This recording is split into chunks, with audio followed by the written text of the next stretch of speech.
Assalomu alaykum hurmatli institutimizni qadrli ustozlari hamda respublikamizda faoliyat olib borayotgan ustoz va murabbiylar.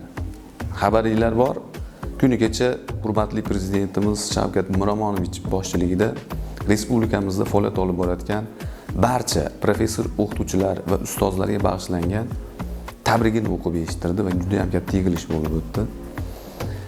Ushbu yig'ilishda prezidentimiz respublikamizda faoliyat olib borayotgan barcha professor, o'qituvchilarni, ustozlarni, murabbiylarni tabriklash bilan bir qatorda o'qituvchi va pedagoglarga mamlakatimizda bundan keyin yanada keng imkoniyatlar va sharoitlar yaratib berish borasida bir qator tashabbuslarini ilgari surib o'tdi.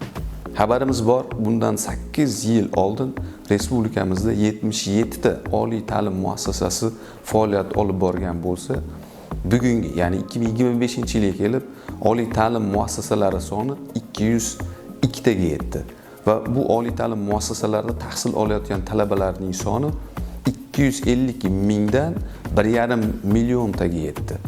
Bugungi kunda hurmatli prezidentimiz tomonidan o'qituvchilarni ham moddiy, ham ma'naviy qo'llab-quvvatlash, ularning yashash va ishlash sharoitlarini yaxshilash borasida ko'plab tashabbuslar ilgari surib kelinmoqda.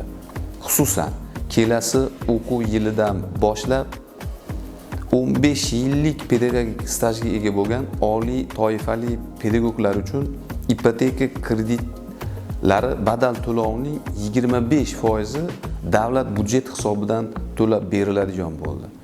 Bundan tashqari, kelasi o'quv yilidan boshlab o'qituvchilar va pedagoglarning farzandlari oliy o'quv yurtlariga o'qishga kiradigan bo'lsa, kontrakt to'lovlarining 30% davlat budjeti hisobidan to'lab berilish tashabbusini ilgari surdi.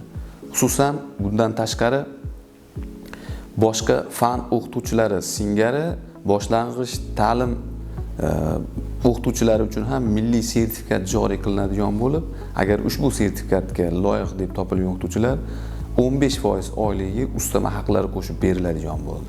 Bundan tashqari, yangi pedagogik texnologiyalarni joriy qilish va o'qituvchilarni IT yoki sun'iy intellekt texnologiyalaridan foydalanib dars o'tishlarini ta'minlash maqsadida kompyuter xarid qilishlari uchun 10 million so'mgacha imtiyozli kreditlar berilishi va shu bilan birgalikda aynan o'qituvchi va pedagog bo'lib ishlovchi shaxslar uchun davlat xizmatlari ko'rsatish 2 barobar arzonlashtirib beriladigan bo'ldi. O'ylaymanki, bu tashabbuslar, bu qo'llab-quvvatlashlardan keyin mamlakatimizda yetishib chiqayotgan, unib o'sib kelayotgan yoshlarning har biri kelajakda bu qo'llab-quvvatlash va rag'batlantirishlarni eshitgandan keyin albatta men ham o'qituvchi bo'laman deydigan darajadagi kasb darajasiga ko'tardi hurmatli prezidentimiz pedagoglarni va o'qituvchilarni. Haqiqatan ham ustozlarimiz, o'qituvchilarimiz ushbu sharafli va mashaqqatli kasblarini yo'lga qo'yishlarida, faoliyat olib borishlarida juda ham katta mehnat, sa'y-harakat, tinchligidan, osoyishtaligidan, oromidan kechishga to'g'ri keladi. Hurmatli ustozlar, sizlarni yana bir bor yaqinlashib kelayotgan 1-oktyabr ustoz va murabbiylar kuni munosabati bilan chin qalbimdan tabriklayman. Sizlarni qilayotgan mehnatingiz, talabalarga berayotgan mehringiz hamda mashaqqatli intilishlaringiz natijasida yoshlarimiz yetuk shaxslar bo'lib yetishadi.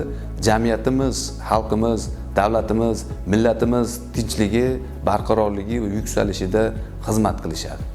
Ruxsat bersanglar, so'zimning oxirini bir chiroyli ustozlarga bag'ishlangan so'z, she'r bilan yakunlasam. Qutlab qo'ying.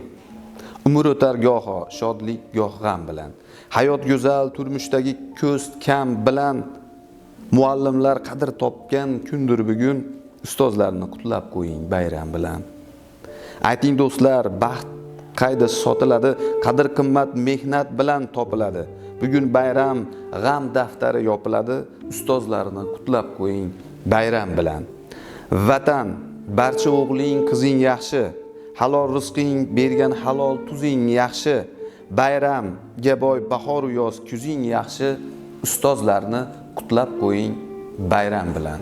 Ustozlar, kirib kelayotgan bayraminglar barchalarga muborak bo'lsin.